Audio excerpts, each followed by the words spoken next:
The Gospel of Gold by G.S. Lewis. Chapter 1.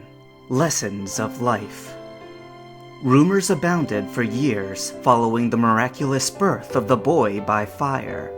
The civilians of Ecruteak who lived closest to the burned tower confirmed his father's testimony about the blazing pillar from the sky. It was hard to miss, and even those who had slept through the event saw the fresh ashes the following morning. The most skeptical citizens privately suggested that, in his madness, the man had burned his pregnant wife as an offering to Ho-oh. However, this did not explain the fact that his son lived after the doctors had previously counted him stillborn. Skeptics comprised only a small minority, for the rest of the town revitalized their faith in the life-giver. The once distant legend grew close in their hearts once more, and only the father's insistence for normalcy kept them from treating his son like divinity. Lazarus was only human, he would repeat regularly, but God saw fit to raise him from death. Likewise, God showed mercy to my son through the phoenix, but he is just a boy. Please accept him as any other member of the community. And so, the years passed, and the boy developed.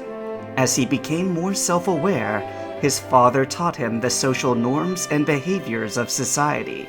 The boy accepted his lessons readily and asked questions in turn.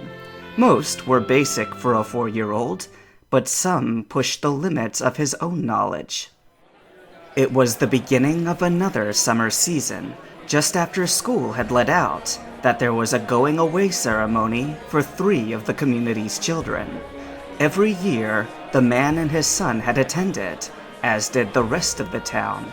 Sitting on his father's shoulders, the boy observed as a van approached, prompting the 3 children and 6 adults to step forward and out from the crowd.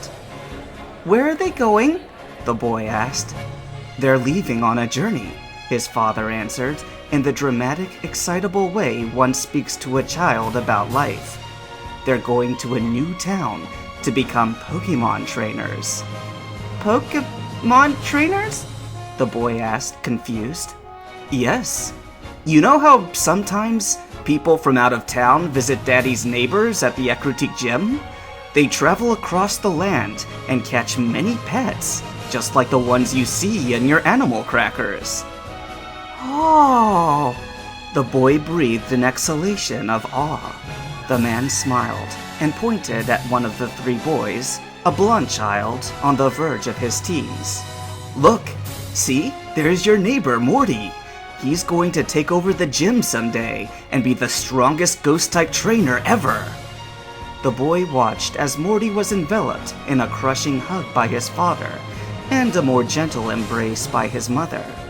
He felt a strange twinge of sadness that he didn't understand. He looked at the other 2 trainer candidates, who were also holding their mothers, and again felt the pinch in his stomach. "That will be you someday, son," his father was saying with a smile. "A rising star Pokemon trainer, destined for greatness." "They all have a mommy," the boy said, interrupting his thought. "Why don't I have a mommy?"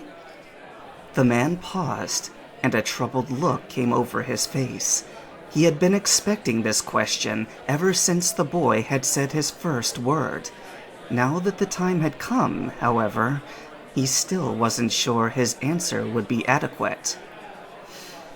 "You did," he said softly, in a voice that was nearly drowned out by the cries of farewell from the crowd. 2 of the trainers were climbing into the now open van, but the 3rd was still prying himself from his own mother's grasp. "I wish you had gotten to know your mommy, for she was a wonderful person," the man said wistfully, wiping his eye from beneath his glasses. "But why isn't she with us like them?" the boy persisted, pointing at the 3 sets of parents who were waving frantically. The man opened his mouth to answer, but his voice caught in his throat. The crowd around him was getting louder with their heartfelt goodbyes, and as the van revved up and turned away, he turned likewise and headed off. "Mommy died," he said at last, when they had reached the relative quiet of their front porch. He lifted his son from his shoulders and set him down so that they were facing each other. Kneeling down, he looked his child in the eyes. "It happens to everyone after a long enough time. People leave their bodies when they get too old or get hurt too badly." "Oh!" The boy blinked and looked back at him, his brow furrowing as he struggled to understand the weighty words that his father had just set upon him. "So they become like ghost-type Pokemon?" The man shook his head sadly. This had been the day he'd meant to teach his son about Pokemon training, and here he was telling him about death instead. "Not like ghost Pokemon, no. When people die, you can't talk to them or do anything with them ever again. Not in this life, at least." The boy's face was blank for a moment. Then it became lined with pain as his eyes began to water. A high-pitched note of broken innocence surged from his throat, and at once he dissolved into tears. His father held him as he wailed, feeling the terrible relief that one feels when a thorn is extracted from the flesh. The pain was necessary. "That's so sad," the boy managed to babble between heavy sobs. I know.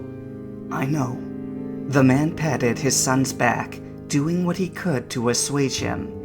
"We live in a world that's far from perfect, but in the beginning it was created without blemish, and one day it will be put right again." After that day, it seemed almost as if death had become aware of the boy from the same moment he'd become conscious of death. There would be incidents of near misses, in which the boy could practically feel the cold brush of the Reaper's cloak. During Halloween that year, he dressed up as a Growlithe with a bright orange coat. A Scyther trainer had then seen him at a critical moment when his father's head was turned, and proceeded to nearly decapitate him by accident. Another time, he was standing at the top of the stairs to Burn Tower, gazing at the ruin in which he had supposedly been resurrected by fire. A sudden and violent wind blasted through the area, so forcibly that it pushed him down the stairs. Each step was made of unyielding stone, but by sheer luck, he landed at the bottom with nothing but a bruise and a hammering heart. Still another time, he was standing at the edge of the lake just east of Ecruteak during a welcome back picnic. As he watched his rippling reflection in the still water, a curious feeling came over him, as if someone else was there. "Jump!" growled a sudden voice in his head, though it was not really a proper voice, but an impulse. It was just the one word, yet it pressed an irrational urge upon him to leap into the water. He could not swim, and the lake was deep, even from the edge. He leaned slowly forward, not comprehending what he was doing, when a human voice called his name. He pinwheeled his arms and fell backward on his rump, ears ringing. The person who had spoken came closer. The boy looked up to see Morty, the returning trainer in whose honor the picnic was being held. He looked curiously at the boy, a crease of worry lining his eyebrows. "Is everything okay? What were you doing?" The boy stood up, glancing briefly back at the water's edge. "I heard someone, or something." Morty tilted his head, then put a hand to his ear to listen. A faraway look glazed over his eyes. After a moment, he seemed to come back to himself, and fixed his gaze intently on the boy. "I've been around ghost Pokemon long enough to know when something's there," said Morty, crossing his arms. "It's gone now, but there was some kind of lingering consciousness. and it was not friendly. The boy stared at him with a look of fear, and Morty softened his expression. He took the lad by the shoulder and steered him gently away from the lake's edge. "Come on, let's go back and eat before all the food's gone."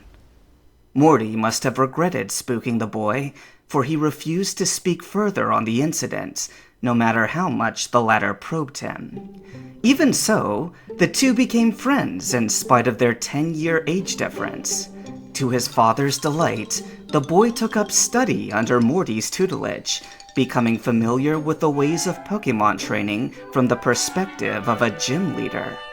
He learned much, from the basics of leveling and type advantage to the complex politics of the Pokemon Association.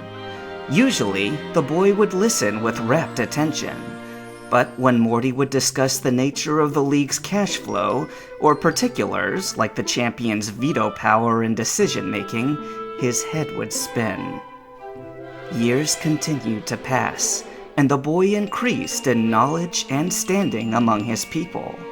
It seemed certain to everyone who knew him that he was bound to do great things.